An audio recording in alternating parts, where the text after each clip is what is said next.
एक नोट, हाँ।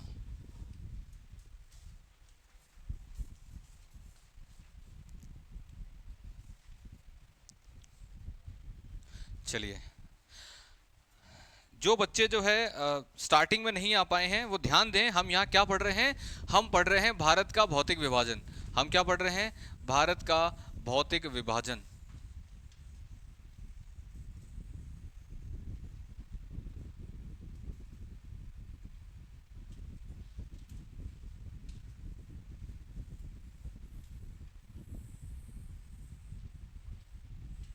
ओके,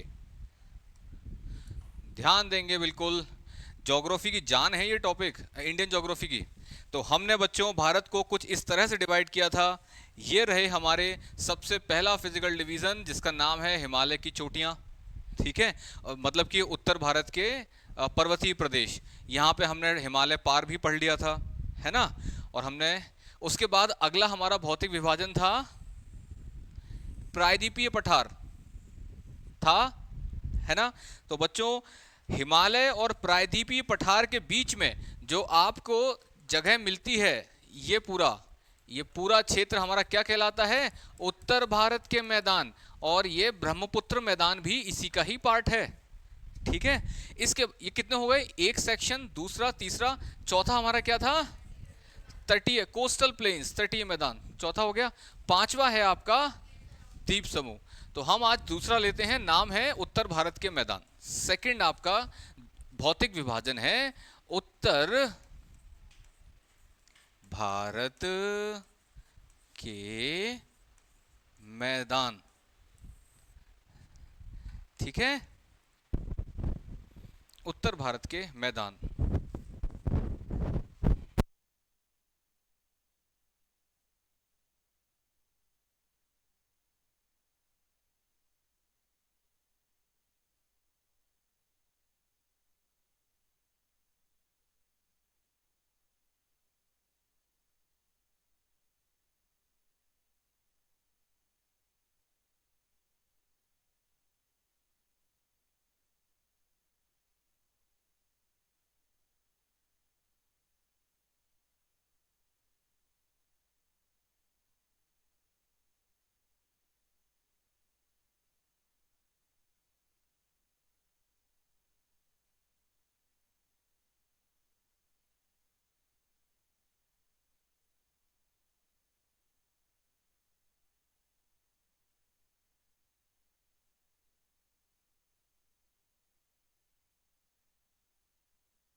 ध्यान देंगे, उत्तर भारत के मैदान आपके, हम इसमें क्या क्या पढ़ेंगे बच्चों?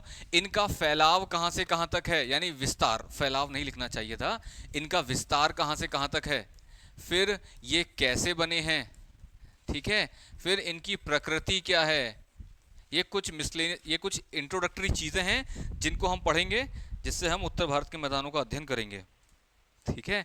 इसके बाद हम देखेंगे इनका भौतिक विभाजन, इनका भौतिक विभाजन। और फिर इनका हम क्षेत्रीय विभाजन भी पढ़ेंगे। क्षेत्रीय क्षेत्रीय विभाजन। ठीक है। इस तरीके से हम उत्तर भारत के मैदान पूरे पढ़ लेंगे। हैप्पी? आगे चलते हैं। ठीक है। विस्तार देखो यही बताते हैं, हमारे उत्तर भारत के मैदान कहां से कहां तक फैले हुए हैं।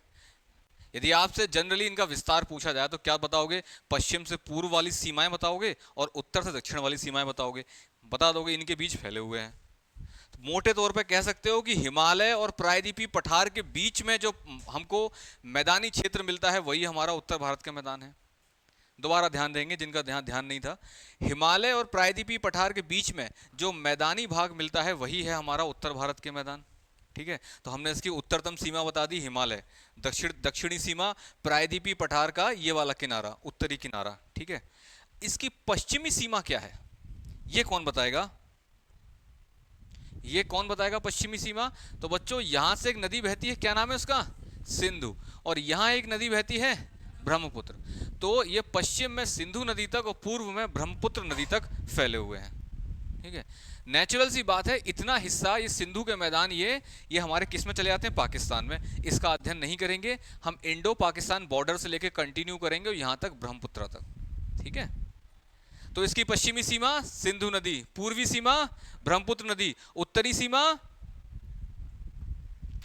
सीमा हिमालय, शिवालिक, एकदम सही जवाब। और दक्षिणी सीमा प्रायद्वीपीय पठार का उत्तरी किनारा, है ना? प्रायद्वीपीय पठार तो पूरा है ना ये। अब देखो जरा, आपने शिवालिक बोल दिया, टेक्निकली इसकी जो सीमा है वो, अब मैं कैसे बनाऊं? जैसे साइड से अगर मैं देखूं, यहां से साइड से, तो मुझे 3 पर्वत श्रृंखलाएं मिलेंगी, ग्रेट हिमालय, मिडिल हिमालय और शिवालिक, और इसके बाद मुझे मैदान मिलना स्टार्ट होते हैं ना। तो ये हम लोग डायग्राम बनाने के लिए इतना इजीली बना लेते हैं, ये इतना प्रिसाइज नहीं होता है। मतलब मैदानों के बाद जैसे ही पर्वत स्टार्ट होंगे तो धीमे धीमे हाइट बढ़ने लगेगी, ऐसे ऐसे करके आप समझ ही नहीं पाओगे कहाँ मैदान खत्म हो गया, कहाँ पर्वत स्टार्ट हो गया।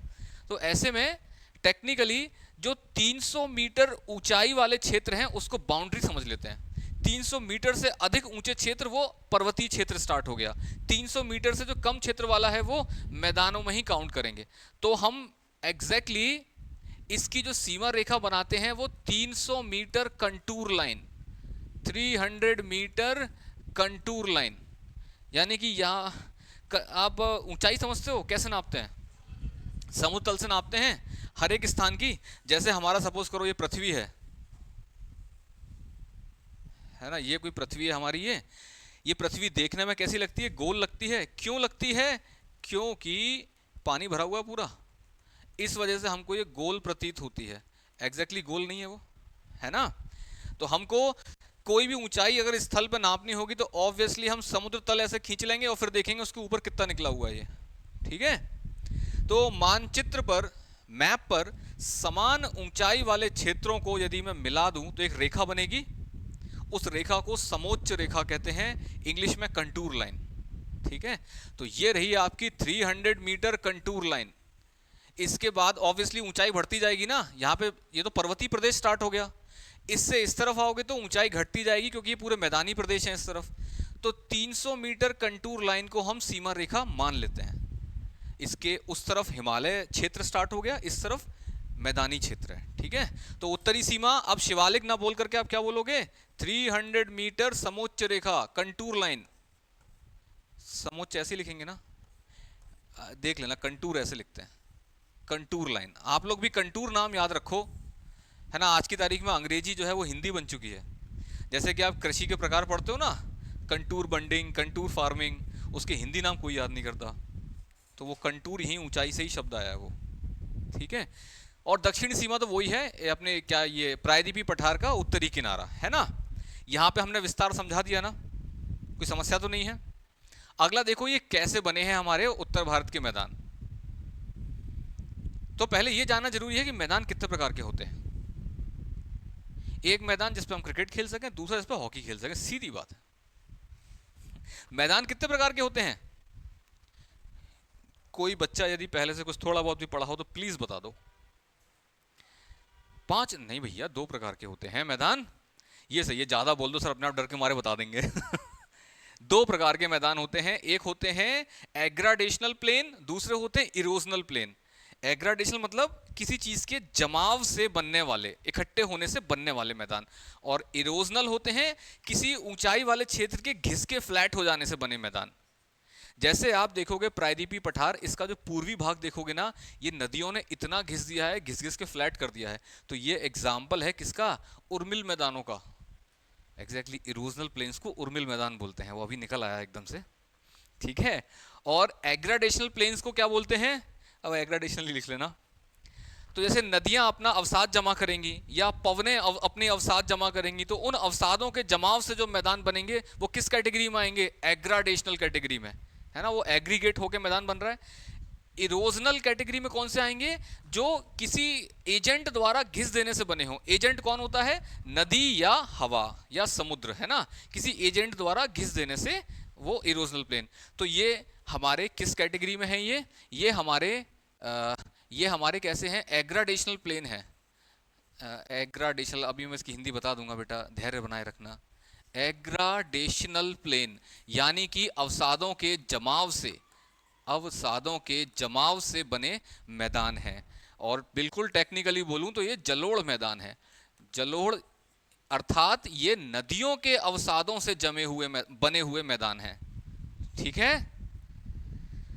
तो अब की प्रकृति पता पड़ गई, अब बहुत इजीली आप बता सकते हो कि ये कैसे बने होंगे। ये अब तो बता दो, नाम बता दिया मैंने, ये जलोढ़ मैदान है।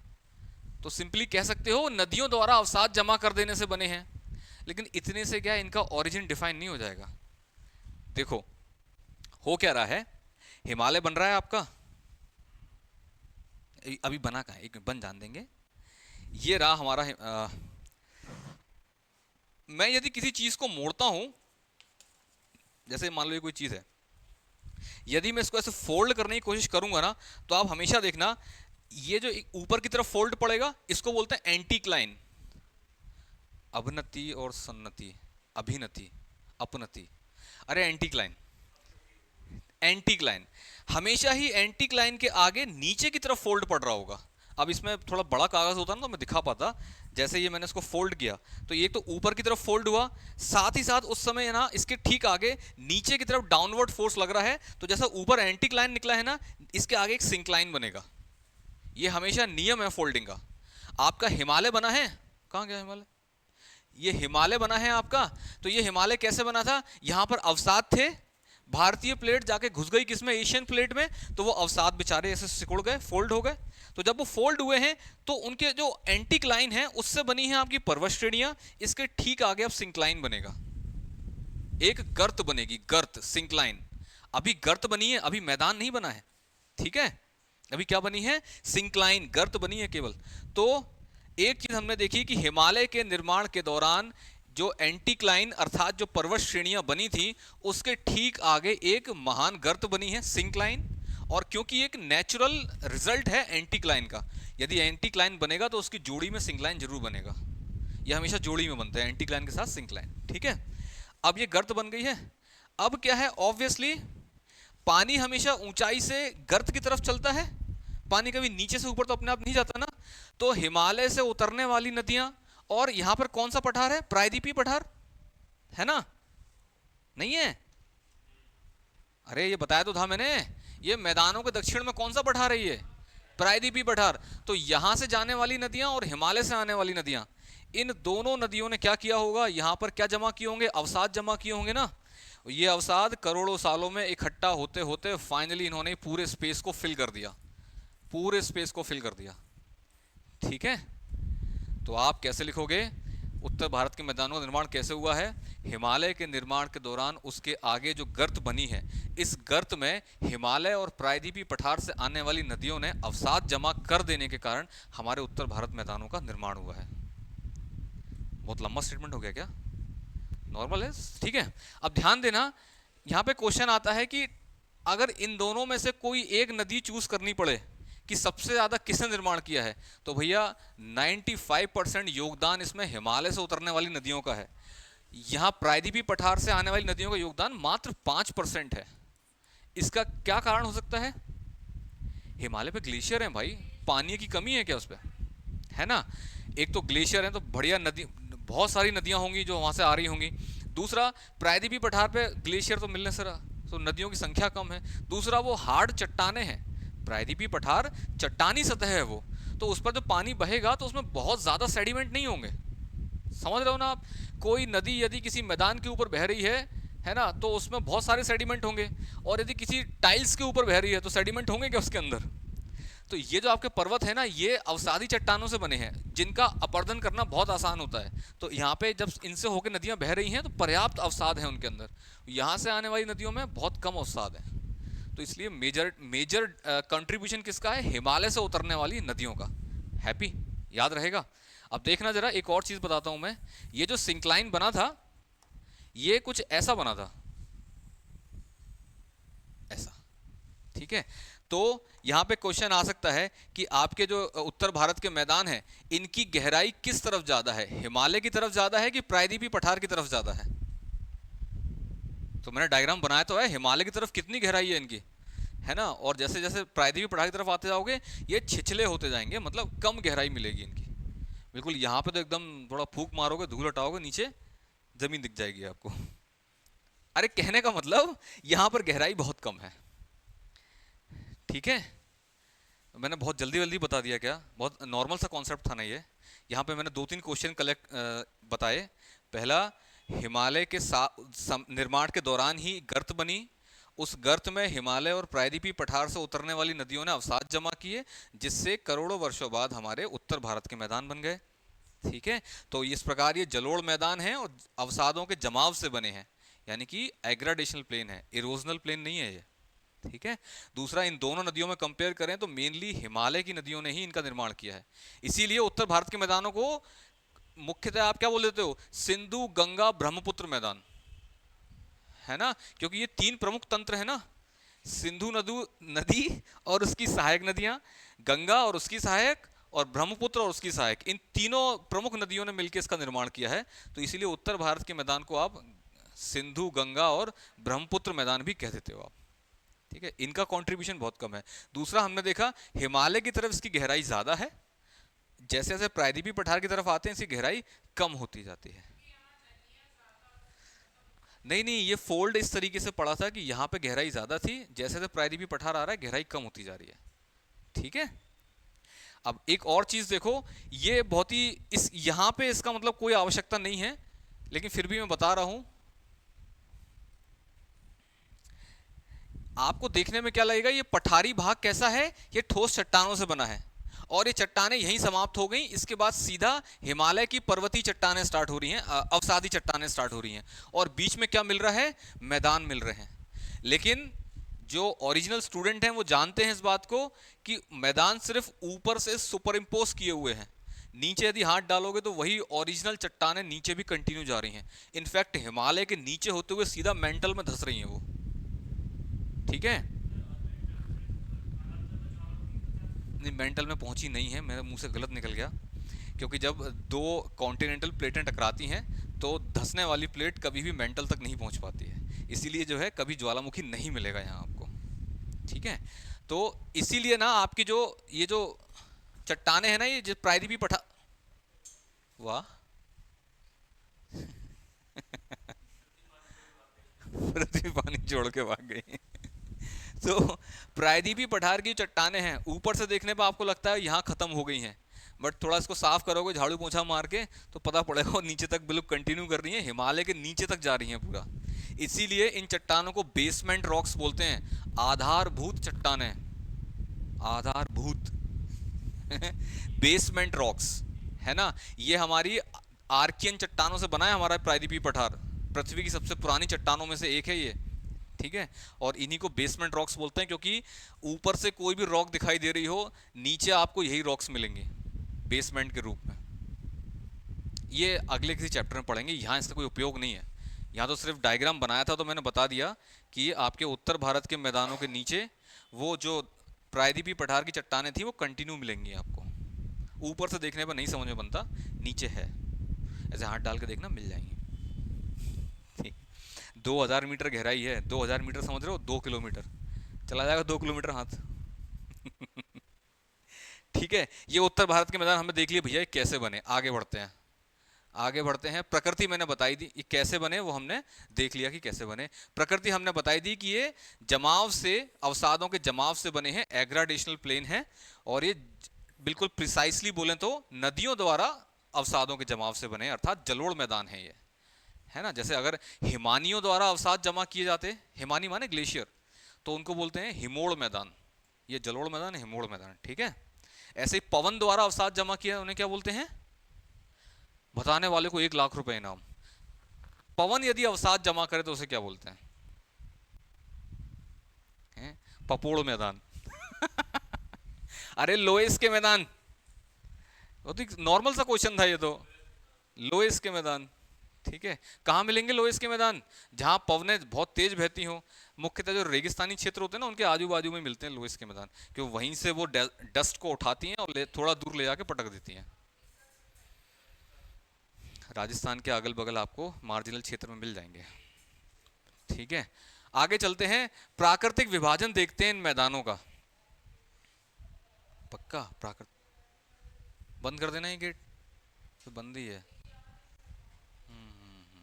चलो प्राकृतिक विभाजन देखते हैं, या पहले क्षेत्रीय विभाजन देखें। आप क्या बोलते हो, क्या देखें बताओ? चलो पहले क्षेत्रीय विभाजन देखते हैं। यू आर टेस्टिंग मी। पहले क्षेत्रीय विभाजन देखेंगे।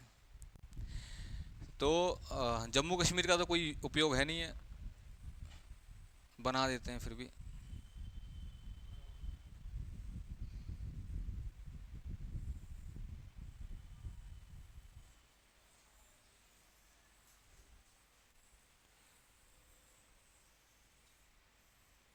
क्यों?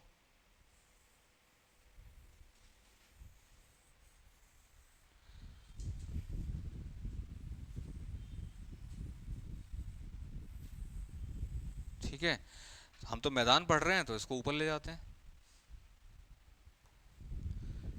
हे भगवान,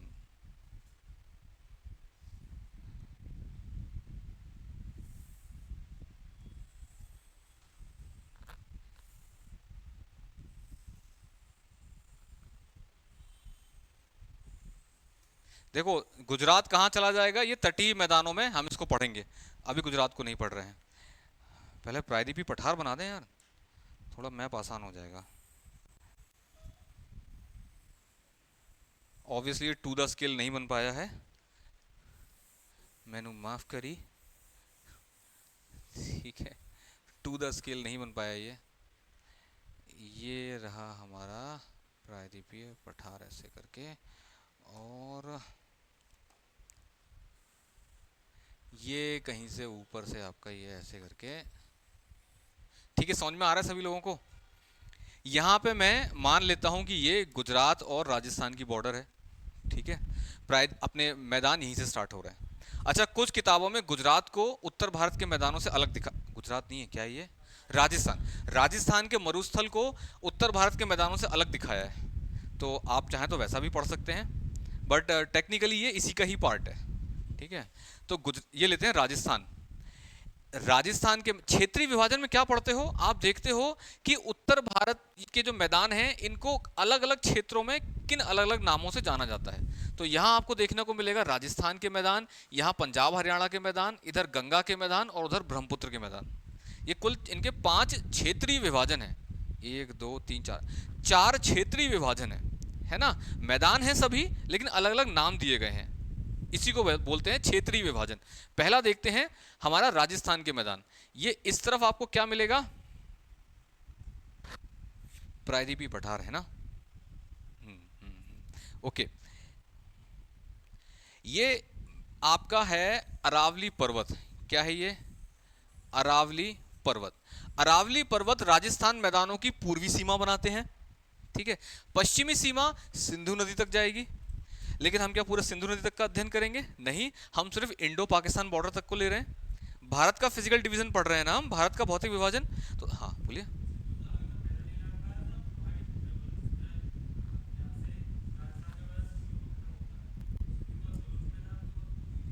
वो बिल्कुल पश्चिम में जाके अफगानिस्तान से लगता हुआ बलूचिस्तान, ठीक है। वो वहां तक नहीं जा रहा हूँ, सिंधु नदी तक ही जा रहा हूँ केवल, ठीक है।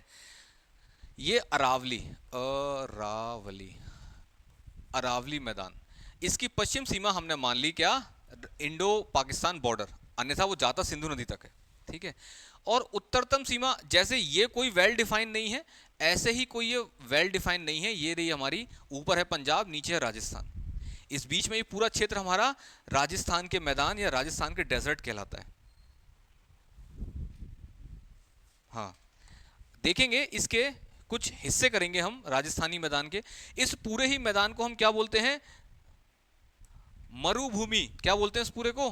मरुस्थली या मरुभूमि। मरुस्थली लिख देता हूं मैं, मरुस्थली। ये पूरी क्या कहलाती है? मरुस्थली। इस मरुस्थली के दो भाग करेंगे हम। पहला हम करेंगे, अब ये कौन सी लाइन बनाई मैंने? ये है आपकी 25 centimetre iso height, iso height line. क्या होता है आइसो हाइट लाइन? समवर्षा रेखा। किसी का नाम तो नहीं है वर्षा? समवर्षा रेखा 25 सेंटीमीटर। देखो वर्षा को किस में नापते हैं? इसमें नापते हैं उसकी सैलरी कितनी है। वर्षा को हम नापते हैं सेंटीमीटर में, लंबाई में, है ना। कैसे नापोगे? एक बीकर होता है स्टैंडर्ड, तो प्रतिदिन की आप वर्षा देखोगे वो मिलीमीटर में आती है, पूरा जोड़ लेना, साल भर का आ जाएगा, सेंटीमीटर में आंसर आ जाएगा। ठीक है। तो डेजर्ट, आप यहाँ पे इस पे मत जाओ 25-25 पे। आप मुझे ये बताओ, मरुस्थल किसको कहोगे आप? कैसे परिभाषित होते हैं मरुस्थल? मरुस्थल, सही जवाब। मरुस्थल एक ऐसे निर्जन क्षेत्र होते हैं जहां पर आपको वनस्पति और जनजीवन बहुत ही सीमित पाया जाएगा, और साथ ही वर्षा की मात्रा सालाना 25 सेंटीमीटर से कम मिलेगी। ठीक है, 25 से कम मिलेगी। देखो दो प्रकार के शुष्क क्षेत्र होते हैं। 25 से कम वाले क्षेत्र ये कहलाते हैं आपके टोटल डेजर्ट, या हिंदी में इनको कहेंगे शुष्क क्षेत्र। और 25 से लेके 55 तक ये कहलाते हैं अर्ध शुष्क। अर्ध शुष्क, इंग्लिश में इनको कहते हैं एरिड, और इनको सेमी एरिड, है ना। तो ये हमने क्या किया है, मानचित्र पर समान वर्षा वाले रेखाओं को, बिंदुओं को मिलाने से जो रेखा बनी है वो है हमारी समवर्षा रेखा। यहां पर 25 सेंटीमीटर वर्षा होती है। इससे पीछे जाओगे पश्चिम में, तो यहां वर्षा की मात्रा 25 से घटती जा रही है, इस तरफ आओगे तो बढ़ती जा रही है। ठीक है। तो ये जो समवर्षा रेखा है, ये आपकी 25 सेंटीमीटर, ये पूरी राजस्थान की मरुभूमि को दो भागों में बांटती है। ऑब्वियसली ये अर्धशुष्क है और ये पूरा ही शुष्क है। इस शुष्क भाग को आप क्या कहते हो? इसको आप बोलते हो, क्या बोलते हो उसको? मरुस्थल। हाँ, मरुस्थल या मरुस्थली। अच्छा, मरुस्थल ऊपर लिख दिया था मैंने। और इसको बोलते हैं क्या? राजस्थानी बागर। राजस्थानी बागर, बांगर नहीं है, ये बागर है। ठीक है, राजस्थानी बागर। तो बागर और मरुस्थल दो भागों में बांट दिया 25 सेंटीमीटर आइसो हाइट ने। ठीक है। ये बागर क्या होता है? ये पथरीला मरुस्थल है, स्टोनी डेजर्ट। क्या है ये? पथरीला मरुस्थल, स्टोनी डेजर्ट। और ये तो आपका सैंड वाला जो डेजर्ट होता है, प्रॉपर डेजर्ट जिसको बोलते हैं, रेतीले मैदान, ये वो है। ठीक है। यहां आपको बाकायदा रेत के टीले मिलेंगे। इन टीलों को हम क्या बोलते हैं? धारियां। क्या बोलते हैं? धारियां। और नॉर्मली हम रेत के टीलों को क्या बोलते हैं? बरखान। याद है ना, बरखान। यहां राजस्थान की लोकल भाषा में धारियां बोलते हैं उनको। है क्या ये? रेत के टीले। ठीक है। मरुस्थल, मरुस्थल का यहां पे लोकल नाम क्या है? थार मरुस्थल, है ना। ठीक है, आ रहा है? हाँ पूछिए।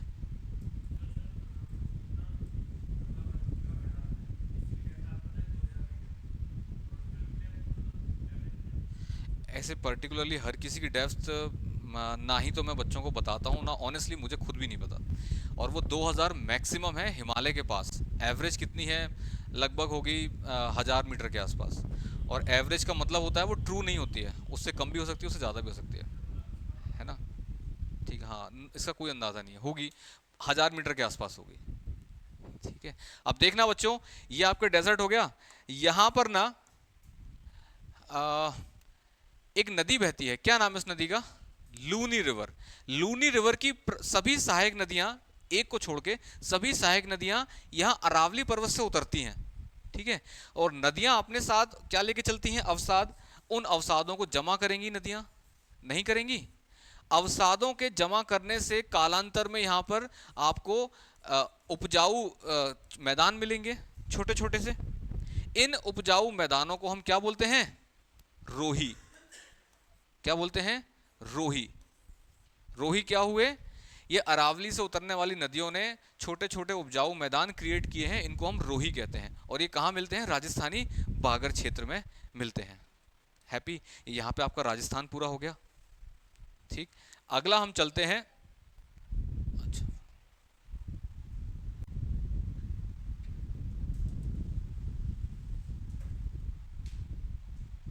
मैं आपसे मांगने वाला था, दिखाना जरा पेन। पेन।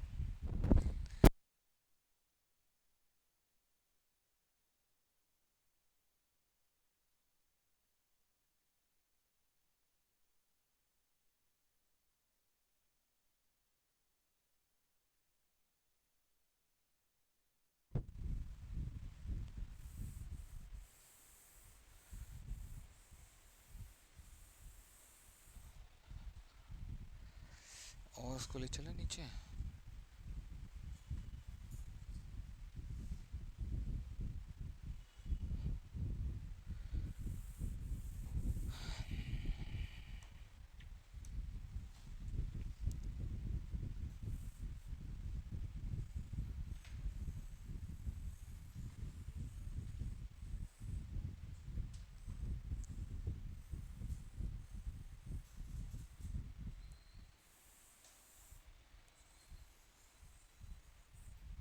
ठीक, अगला देखेंगे बच्चों।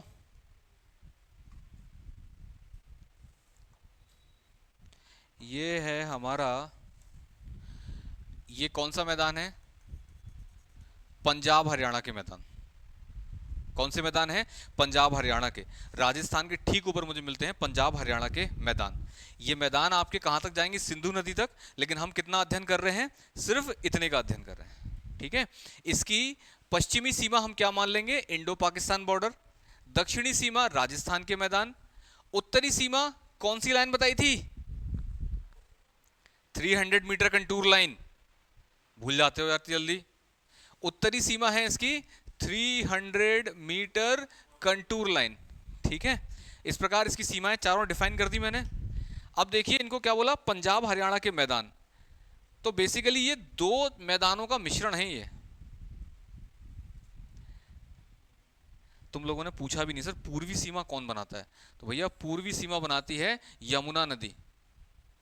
बन गई पूर्वी सीमा, यमुना नदी। पूर्वी सीमा कौन बनाती है? यमुना नदी। ये बह रही है आपकी यमुना नदी, इसने बनाया, इसकी पूर्वी सीमा का निर्माण किया है। हैप्पी। और पश्चिम में तो जा ही रहा सिंधु तक। इसको हम टोटल दो भागों में बांट सकते हैं पंजाब हरियाणा के मैदानों को। देखो यहां से शिवालिक से एक नदी उतरती है, इस नदी का नाम क्या है? जल्दी बताओ, बताने वाले को 1 लाख रुपए इनाम। घग्गर, ठीक है, घग्गर नदी। हमारे प्राचीन साहित्य में 3 नदियों को बहुत पवित्र माना गया था ना, गंगा यमुना और सरस्वती। तो गंगा यमुना तो पता है, सरस्वती कहाँ है? इसी को माना जाता है कि प्राचीन सरस्वती यही थी, ठीक है। और घग्गर भी आपकी इतनी अतरंगी नदी है, ये है घग्गर भी आपकी इतनी अतरंगी नदी है, सिर्फ जब वर्षा होती है और वो भी अच्छी वर्षा हो उस दौरान हमको ये बहती हुई मिलेगी और राजस्थान पाकिस्तान के फोर्ट अब्बास तक जाएगी और सतलुज नदी में गिर जाती है। अन्यथा नॉर्मली ये शिवालिक से उतर के और ये बेचारी राजस्थान तक भी नहीं आ पाती है, रास्ते में ही सूख के समाप्त हो जाती है। हालांकि इसकी वो नदी घाटी तो बनी हुई है ना, तो जब भी अच्छी खासी बारिश होगी पानी कलेक्ट होगा तो वो बहता हुआ दिखेगा आपको। कहाँ तक जाएगा? पाकिस्तान के फोर्ट अब्बास तक, वहाँ सतलुज नदी में गिर जाएगी ये, ठीक है। तो ये घग्गर मैंने क्यों बनाई? ये पंजाब हरियाणा मैदानों का दो भागों में विभाजन करती है। घग्गर से यमुना के बीच में जो मैदान मिलते हैं उनको हम बोलते हैं हरियाणा के मैदान। दूध दही का, दूध दही का खाना ये अपना हरियाणा, ठीक है। घग्गर के पश्चिम में जाओगे सिंधु तक, ये कहलाते हैं आपके पंजाब के मैदान, है ना। बोलो तारा रारा। ये पंजाब के मैदान है। कल्चरली दोनों अलग हैं, ठीक है। हरियाणा तो सिर्फ इतना सी बात है, घग्गर और यमुना के बीच में है। ये हिंदी बेल्ट है और ये पंजाबी बेल्ट है, यहाँ पंजाबी भाषा बोली जाती है। जब आप पॉलिटी पढ़ोगे ना, तो स्टेट रीऑर्गेनाइजेशन हुआ था, राज्य पुनर्निर्धारित किए जा रहे थे, कौन से राज्य क्या क्या नाम होगा उनका, ये सब। तो हरियाणा वालों ने साफ बोल दिया था, पंजाब के साथ नहीं रहेंगे, हमको अलग से स्टेट चाहिए, ठीक है। क्यों? क्योंकि हम हिंदी बोलते हैं, पंजाबी, लैंग्वेज के आधार पे जो है स्टेट बनाए जा रहे थे। तो ठीक, हमको भी अलग चाहिए, हिंदी हम नहीं बोलते, इत्थे आ उत्थे जा नहीं जा रहे, ठीक है। तो इनकी राजधानी थी चंडीगढ़, पहले हरियाणा पंजाब में ही था, है ना। तो बाद में विभाजन हुआ और चंडीगढ़ को दोनों की राजधानी बनाया। अब चंडीगढ़ दोनों की राजधानी है, तो एग्जैक्टली रहेगी किसमें? तो उठा के चंडीगढ़ को यूनियन टेरिटरी बना दिया, ठीक है। न तुम्हारी न हमारी, और राजधानी दोनों की है ना। इधर देखो, ये पंजाब हो गया आपका, ये हरियाणा समझ में आया ना आपको। पंजाब को पंजाब क्यों कहते हैं? पंजाब को पंजाब क्यों कहते हैं? बस इतना सी बात। बताइए पंजाब का अर्थ क्या है? पंजाब दो शब्दों से मिलकर बना है, पंज धन आब। ये मैंने आ बनाया है, पंज धन आब, ठीक है। पंज माने पांच, संख्या में पांच, और आब किसको बोलते हैं? दो नदियों के बीच का क्षेत्र, क्षेत्र लिख दिया बस मैंने, दो नदियों के बीच का क्षेत्र। जैसे मान लो ये मैंने कोई नदी बनाई ऐसे, और ये इसकी सहायक आके इसमें मिल गई, तो बीच का जो तुमको जमीन दिख रही है, इसको आब बोलेंगे, दो आब।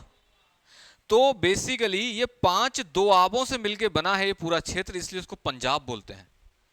यहाँ कितने दो आब हैं? पांच दो आब, पांच नदियां नहीं, पांच दो आब। पांच दो आबों के लिए छह नदियां लगेंगी, ठीक है। देखो जरा कौन कौन से दो आब हैं यहाँ पे। ये क्या चला आया संग में? अरे वो एरो का वो आगे उसका तीर निकला है, सॉरी, नोक निकल गई, ठीक है। इसको या पंजाब को थोड़ा मिटा देता हूं मैं।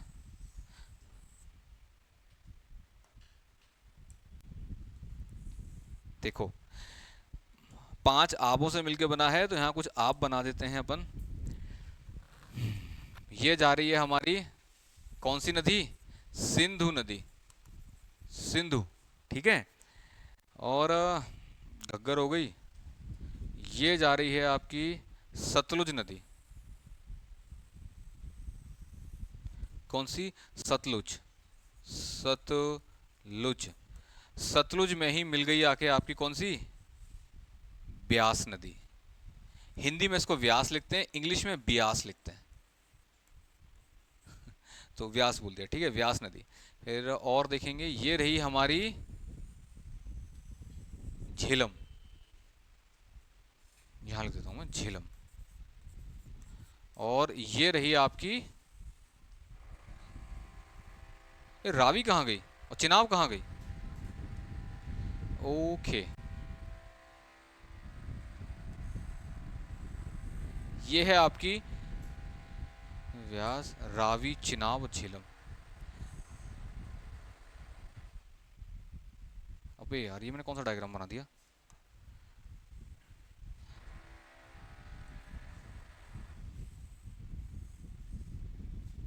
व्यास और रावी, ये व्यास है, ये रावी है, और ये हमारी चिनाब, ये तित्ती चिनाब है, चिनाब, चिनाब। और ये है आपकी रावी, और ये कौन सी थी? ब्यास ना, व्यास लिखा नहीं था मैंने, व्यास, ठीक है। देखो रावी किस में मिलेगी? चिनाब में। झेलम किस में मिलेगी? चिनाब में। सतलुज भी किस में मिलेगी? चिनाब में। चिनाब ही है, इसको पंचनद कहा जाता है, पांचों नदियों को पानी लेकर फाइनली सिंधु में गिरती है। सिंधु की सबसे बड़ी सहायक चिनाब, ठीक है। तो सभी चिनाब में कलेक्ट होंगी। अब देखो यहाँ मैंने कुछ पांच आप बताए थे ना आपको, देखो ये है आपका सतलुज, सतलुज से लेकर व्यास के बीच में, इसको क्या बोलेंगे? ये सतलुज है, बिस्ट दोआब, बिस्ट। यहां पे ब से ब्यास है और सा से सतलुज है, बिस्ट दोआब। व्यास और रावी के बीच में बारी दोआब, बारी दोआब, ठीक है। ब से व्यास और र से रावी। रावी और चिनाब के बीच में रचना दोआब, रचना दोआब। और चिनाब और झेलम के बीच में छाछ दोआब। यहां पे छ है चिनाब और ज से झेलम, छाछ दोआब। और झेलम और सिंधु के बीच में सिंधु सागर दोआब। ये कुल इतने 5 दोआब थे। काउंट करो, 1 2 3 4 5। इन 5 दोआबों से मिला है हमारा प्यारा पंजाब, इसलिए उसको पंजाब बोलते हैं। ठीक है। यहाँ पे कुछ विशेषताओं की मैं बात करूं तो एग्रीकल्चरली काफ़ी उपजाऊ है ये क्षेत्र हमारा पंजाब का, इंक्लूडिंग हरियाणा भी काफ़ी उपजाऊ है। हरित क्रांति की बात करें तो भारत के इस क्षेत्र ने बहुत ज़्यादा जो है इसका फ़ायदा उठाया था हरित क्रांति का, क्योंकि यहाँ पे थोड़े से पैसे वाले लोग भी रहते हैं, तो बढ़िया इन्वेस्टमेंट करके हरित क्रांति मोटे तौर पे यहीं आई थी। ठीक है। विशेषकर हम बात करें इस क्षेत्र की, ये आपका क्या है, सतलुज और घग्गर के बीच में इन मैदानों को बोलते हैं मालवा के मैदान। एक मालवा आपने कहाँ पढ़ा था, एमपी के अंदर एक मालवा ये रहा, ये भी मालवा मैदान कहलाते हैं आपके। और जैसे वो मालवा कॉटन के लिए फेमस था, ये भी कॉटन के लिए फेमस है। इनफैक्ट यहाँ पे कॉटन को व्हाइट गोल्ड बोल रहे हैं। ठीक है, ये भी कॉटन के लिए फेमस है। यहाँ पे कुछ समस्याएं देख लो आप, ये देख रहे हो 300 मीटर कंटूर लाइन, यानी कि इसके बाद शिवालिक स्टार्ट हो रहा है ना, तो शिवालिक से ढेर सारी नदियां उतर रही हैं। ये तो मैंने प्रमुख नदियां बताई हैं। बारिश के दौरान न जाने कितनी जलधाराएं पैदा हो जाती हैं और वो शिवालिक से उतरती हैं और अपनी अपनी नदियों को ज्वाइन कर लेती हैं। इन सीजनल धाराओं की वजह से यहाँ पर ना, यहाँ से लेकर इतने पूरे क्षेत्र में ढेर सारे बीहड़ बन गए हैं। बीहड़, बीहड़ क्या होते हैं, नदियों द्वारा किसी सतह को काट देने से, लंबवत काट देने से गहरी गहरी घाटियां बन जाती हैं, उसको हम बीहड़ बोल देते हैं, है ना। जैसे कि उदाहरण के लिए हमारे चंबल के बीहड़ है ना, मुरैना धौलपुर क्षेत्र में फैले हुए, सेम ऐसे बीहड़ आपको यहाँ मिलेंगे। शिवालिक से जो लगता हुआ क्षेत्र है ना पंजाब हरियाणा मैदानों का, उस पूरे क्षेत्र में आपको बीहड़ मिलेंगे। ठीक है, तो ये आपके पंजाब हरियाणा के मैदान हो गए। अगला देखो गंगा यमुना के मैदान हो गया। अगला देखेंगे गंगा यमुना के, फोटो लेना है ले लो आप लोग, फोटो यदि लेना हो तो ले सकते हो।